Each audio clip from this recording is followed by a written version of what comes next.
What's up everybody, Michael with a Beard and Lost, and today I'm going to be showing you how to make some homemade salsa. Let's get to it. Now, I'm going to show you the ingredients that I use, and the whole reason I'm making this video is to give you a nice base for you to interpret and make your own salsa however you want. That's how I started making my salsas, was I got a base and I started to tweak it till it got to the taste that I really enjoyed.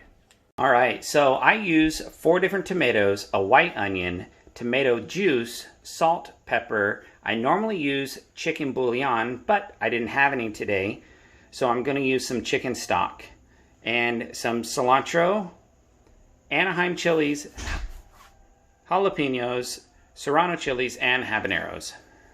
So I like to take a couple of my tomatoes, some different peppers, set them off to the side, and half of my onion.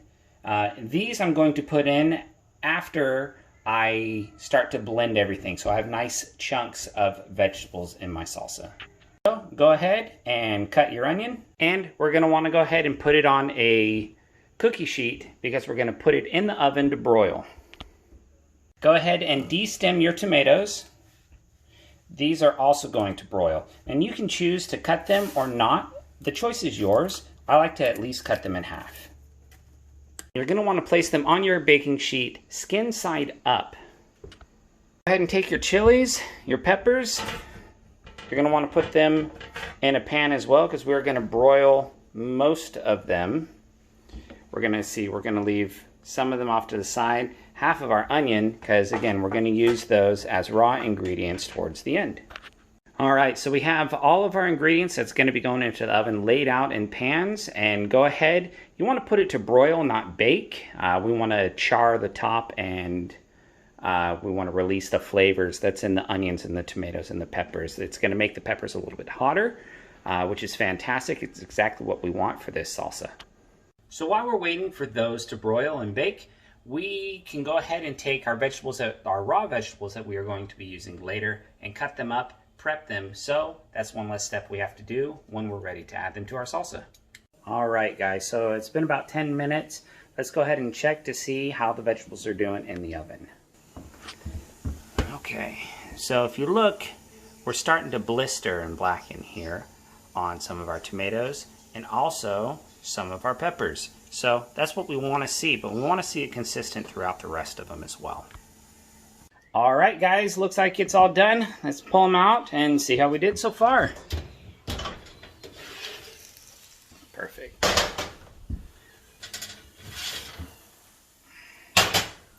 Okay, let's have a look. So you see how the skin is blackened and peeled away? It's actually become super, super soft. Same with our onions. Our onions have become nice and malleable as well. This is the char that we want on all of our peppers. So now what we're going to do, we're going to go ahead and put them in a bowl and we're going to blend them up. All of it. Every last bit of it. All right, there's our tomatoes. Let's get them blended. All right, our tomatoes are all mixed up. We got a really good consistency with them. Let's go ahead and add the onions and blend them up. All right, onions are in. Let's hit them with the blender.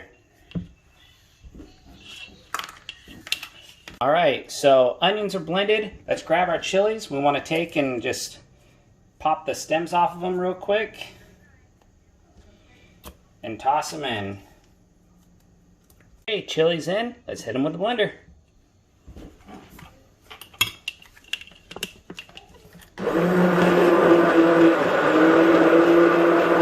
All right, so we have the base of our salsa done. Everything that we had in the oven is now blended and all put together. So now we are going to add our tomato juice, our salt, pepper, and chicken stock. Like I said, normally I would use chicken bouillon, but stock works as well. Sorry.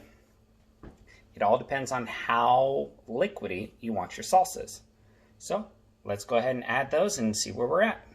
Now when you're adding your salt to your salsa, add an okay amount, a decent amount, mix it up, and then let it set for a little bit and then come back and taste it. So what's going to happen, all of your vegetables are going to pull in that salt and it's going to release more flavor. So if you add some and then taste it, and it doesn't taste right, and then you add more and it still doesn't taste right, and you keep adding it, in a half hour or so after the salsa has sat, all that salt's going to come through and your salsa is going to end up being too salty. All right, so I've added my salt, I've added my pepper, my chicken stock, and I've added 1 of my 2 bushels of cilantro. Now it's up to you how much of all these ingredients you put in.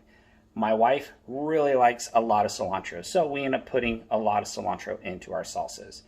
So now that we've done that, we can add all of our raw ingredients still. So if you look, we got a really nice consistency with the salsa from adding the tomato juice, which is important using tomato juice. So we'll add our onion. I like to use white onion because of the amount of flavor that comes out of them. And here's all of our peppers, our raw peppers. We're going to go ahead and mix that up, and it thickens up your salsa, and it actually turns out to be a fantastic flavor to the salsa. So there you go. Nice, simple, easy salsa recipe. What I do from here is I take the salsa, I let the wife, who is the official taste tester, test it till we get the salt and the pepper just right, how she and I both like it, and then we put it in the fridge and let it sit overnight. By doing that, we allow all the flavors to marry, and there you go. Perfect salsa. I hope you all have a great day, and I'll talk to you later.